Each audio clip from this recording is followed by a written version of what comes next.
During the first half of 2025, Poland heads the Council of the European Union.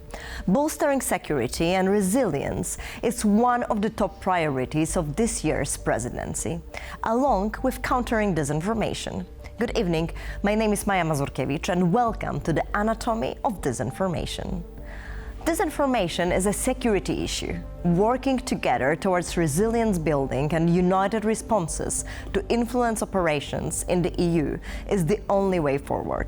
The potential effect of foreign influence on democracy is perfectly shown in Romania, where the National Court annulled the first round of presidential elections due to interference on social platforms.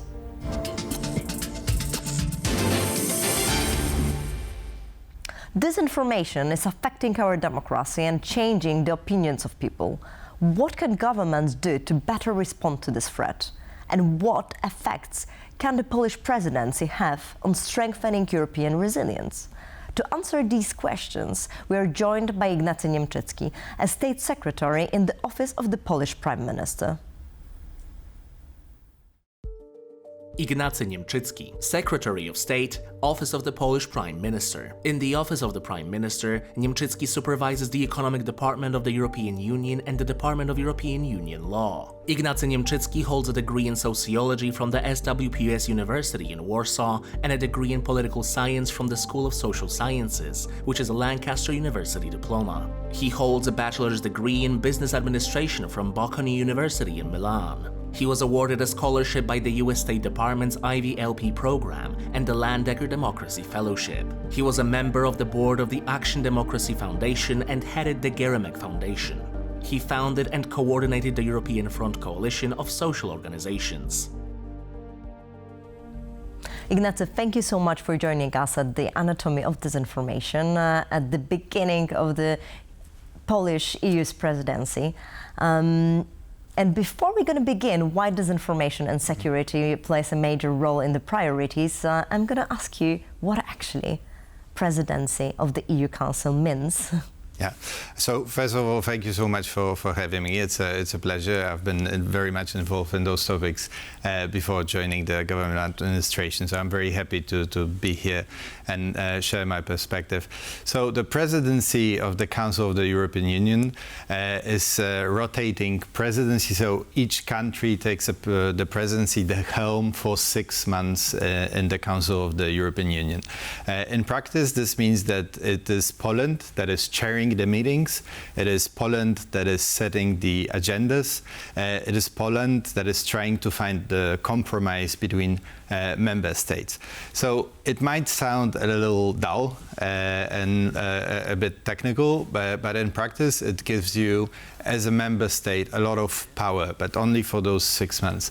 And also it's also important to remember that other member states expect the presidency to be an honest broker. So it's not a time where we can fight for our national priorities, be egoistic about it. You have to try and find solutions that are suitable for whole of the EU. But for us, it's a very exciting time, obviously. And it's also exciting because it's just the beginning of the EU Commission term.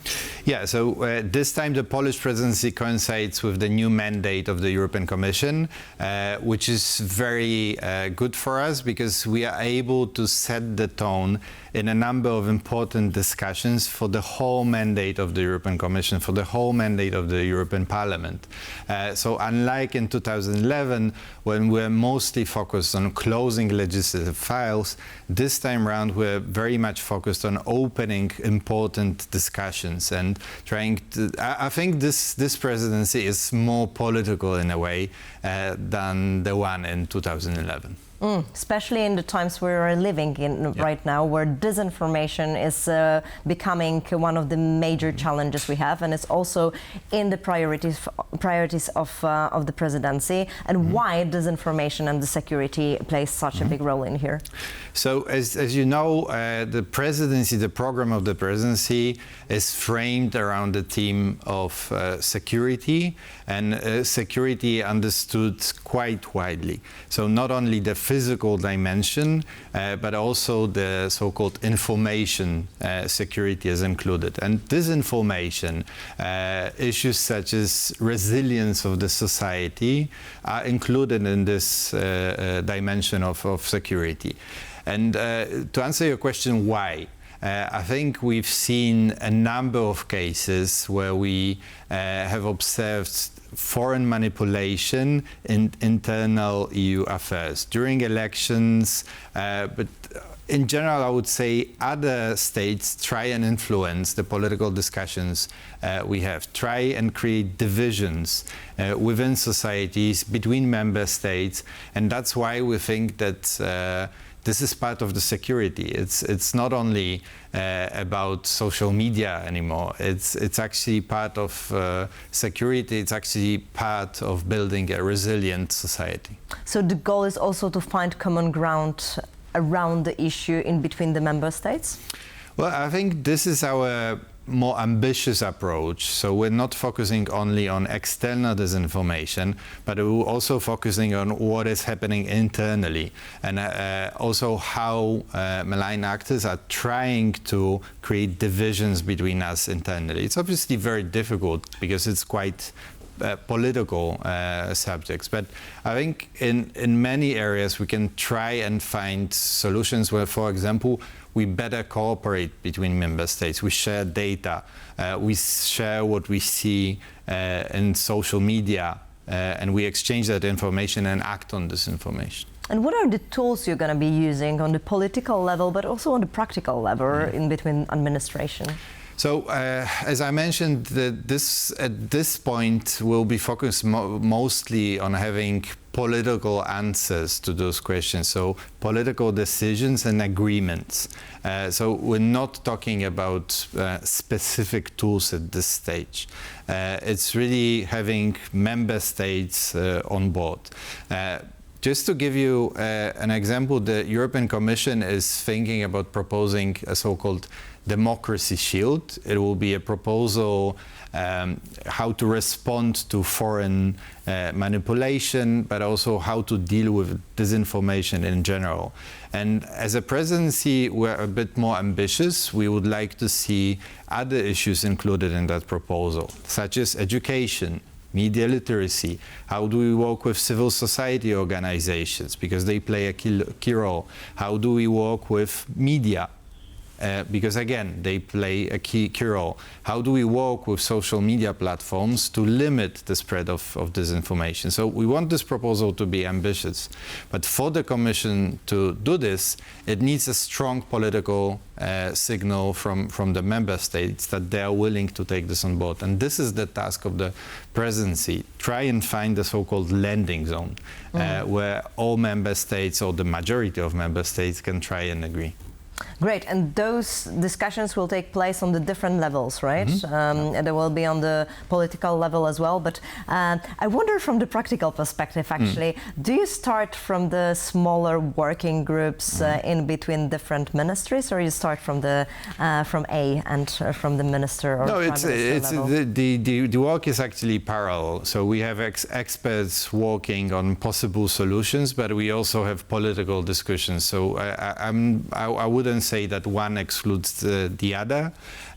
Sometimes we need to, but this applies to all the discussions we're having, not only about this particular topic. Sometimes it's difficult to reach an agreement at the working level, so we need to have those discussions at the political level.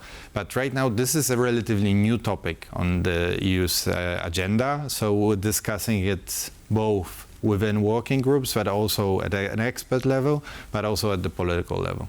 And are you seeing the connection in between disinformation and some particular sectors where it's more present? And Well, I would say my focus is less actually on particular sectors, because we've seen cases when analyzing disinformation campaigns, we've seen cases focus on specific sectors, but I think the goal of disinformation actors is to create divisions. So this is the team that I'm trying, when I work on this is the team that I'm trying to follow. It doesn't really matter whether the disinformation is about health, like it was about the pandemic, whether it's about the security situation of Europe, but I try and look at the goal of those disinformation campaigns. And I think this is the approach we should also be having at the EU level. Not only focusing on those sectoral issues, but what is the goal of the disinformation campaigns. And hence the resilience is so important, right? Because that's exactly the response. And in terms of the resilience, you've been saying about education. I think that's a major issue, but are there any particular themes in terms of the resilience that you want to push in? Well, I would say in general, accepting that resilience of the society is a matter of security is one step forward, because so far our thinking about security has been rather limited. And even in Poland, if you discuss it and use the word security, most people will think about, the hard defense, tanks, the border, not really the resilience of the society, not really education. So in a way, it's a shift of a paradigm. And for that, we need first at the EU level to have a serious discussion, political decisions, and then we can follow up with specific actions. But I already see a number of member states having very good experiences. Like you know very well that in Finland and in Nordic countries, the media literacy is part of the curriculum from the very beginning of the education, and we see that it helps. So why not use this experience in other member states? And so those are low-hanging fruits. We don't really need any kind of specific tools to do that, but we need to share our experiences. I think that's very important to learn from each other. And thank you so much. Good luck for this ambitious program. Thank you so much. Now, let's see how the Czech Republic dealt with disinformation in their 2022 presidency of the EU Council.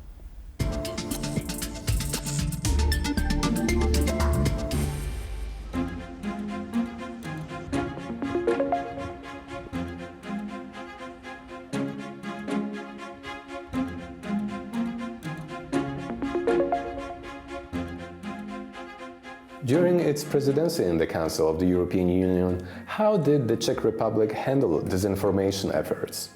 Among some of the highlights that were actually presented over the 6 months period, that what needs to be counted in for sure is actually the Council conclusions on hybrid threats and also foreign malign interference operations, as I mentioned, that were together presented in July 2022, where actually Czechia led the negotiating process among the EU 27 in terms of emphasizing the need to expand the toolbox when countering the hybrid threats, including disinformation in that respect. That was also sort of grasped as part of the response against the ongoing Russian aggression against Ukraine.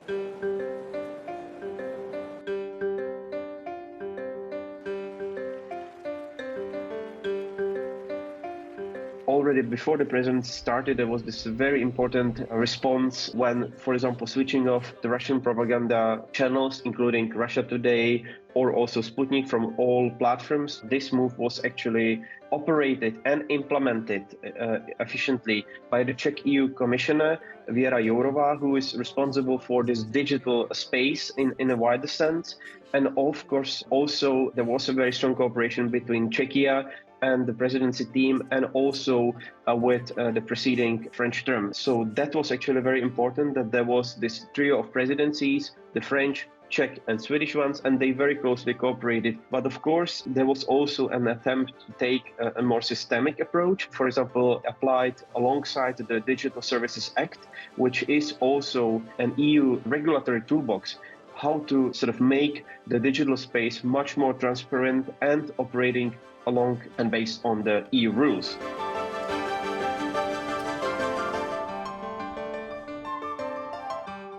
Czechia faced challenges, and a lot of pressure in the information sort of dimension, but also, of course, alongside of cyber domain in a constant line of attack against usually critical infrastructure and also the EU institutions. That was often the case and remains so. Attempts to infiltrate, to discredit, but also to sort of by default put out of operations certain websites and so on. So we will need to have Polish political leadership actually focused and engaged at this international level.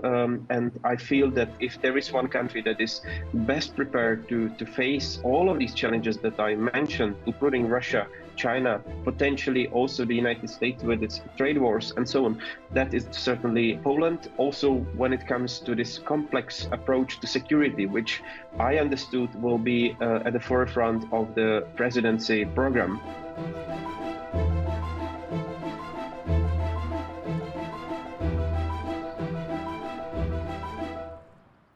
How can experts and governments work together towards resilience building?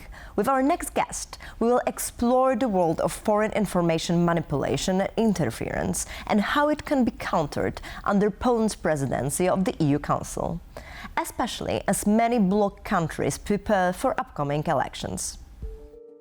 Katarzyna Szaran, Strategic Communications Expert. As Acting Director of the Department for Strategic Communications and Countering Foreign Disinformation at the Polish Ministry of Foreign Affairs, she is responsible for the development of the Stratcom unit and coordinating national and international efforts to counter foreign information manipulations and interference. She was a Deputy Director at the Ministry of Foreign Affairs Press Office, spokesperson at the Polish Embassy in the UK, and also worked at the Government Information Center at the Prime Minister's office.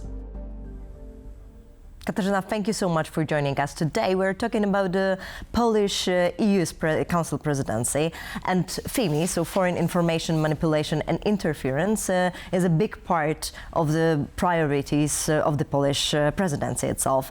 And you're representing Ministry of Foreign Affairs. How important is to counter FIMI? Thank you very much for the invitation, Maia. Of course, my role at the Ministry of Foreign Affairs is designed to fight with foreign information manipulation and interference, and as a part of the broader security priorities of the Polish presidency at the EU Council, FIMI is one of the top, as the infosphere we're living in has to be secure. And in order to make that happen, and in order to live in a secure infosphere on a daily basis, we need to act systematically. That's why our plans for the EU presidency next year are ambitious. And of course... How ambitious? One of the top priorities for us is to set up at the EU level a resilience council. A resilience council consisting of non-government organizations that will be involved in the systematic approach to counter FIMI. Why CSOs, like civil society organization? It's a whole of society approach to this, to tackle it effectively. So in order to be effective, we need to act together as governments, together as civil societies all over Europe. So our ambitious plan is to propose to the Commission that kind of solution for this problem, because it's a really broad idea, bringing everyone together. And in that spirit, we can really make a change. And the council will be solely from the CSOs, or it will be building together with other experts as well? And we are very open. We are very open. We want to involve everyone who has something to do and who knows how we should be acting. So any think tanks, as well as academia, representatives from science community as well, especially those dealing with AI or whatever we can bring to the table that we feel that it's important in order to effectively tackle the FIMI, of course it counts in. So we are very open to the form of the council. It can be, of course, a matter of a discussion, of a broader one. Some countries may have different views on this threat. We as Poland, of course, we have our own views, and we are very closely monitoring, and we are very much affected by the Russian malign interference. That's why our perspective is different, and we think this is important that we bring our perspective to the EU. And thanks to the council, the presidency we are holding, we can be louder about it. And you are bringing the topic of the influence operations itself based on seeing what is happening in Poland?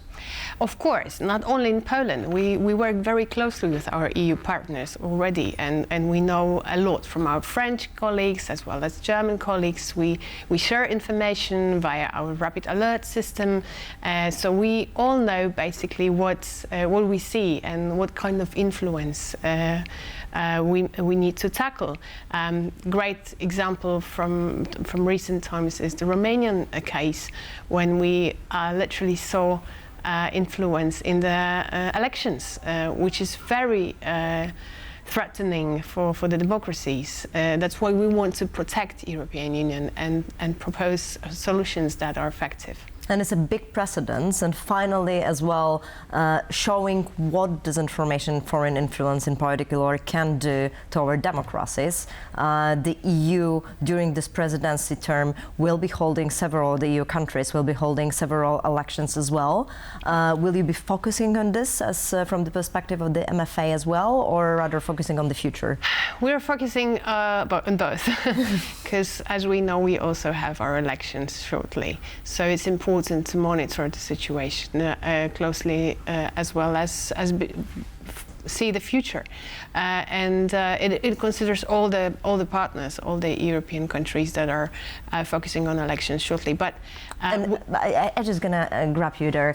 Are you expecting that similar things that have happened in Romania can happen in Poland? Of course it can. Of course it can. The modus operandi of Russian foreign interference is known, but it's evolving, and we need to be ready for everything, basically.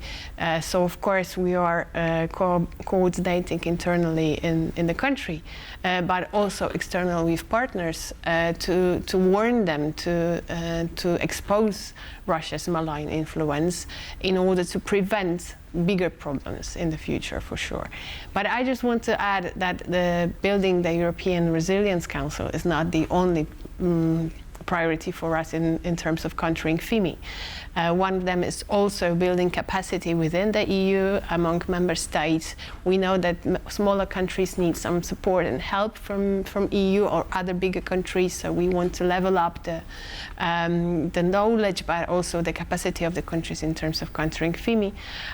We also want to focus a bit on our partnering countries who are not yet in the EU, but shortly would like to join us. So we want them to be prepared for that, not to start from scratch once they already enter the European Union. So there's a lot to do, and we need to think also way ahead of what we are seeing at the moment. So yes, the regime and sanctions for perpetrators on and for those who share and expose and disseminate, disinformation. So we need to be more active in that sphere, and we see a big hope in the EU, within the EU, among EU members, to be more effective.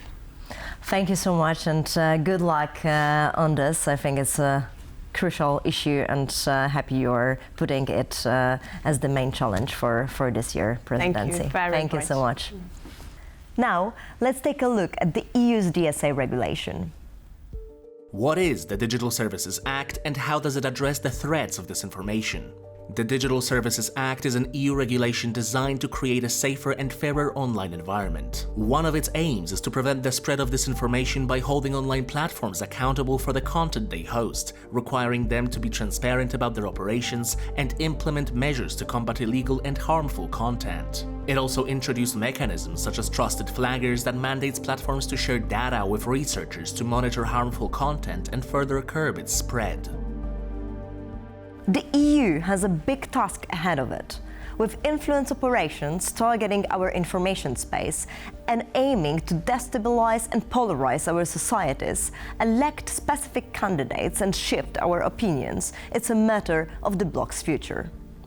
We, as citizens, can trust institutions, consume media in a vigilant way, and understand that bad actors purposely try to trigger emotional responses. Therefore, it's crucial to stay resilient, check your sources, and trust only those that are reliable. Until next time, keep calm and think deeply.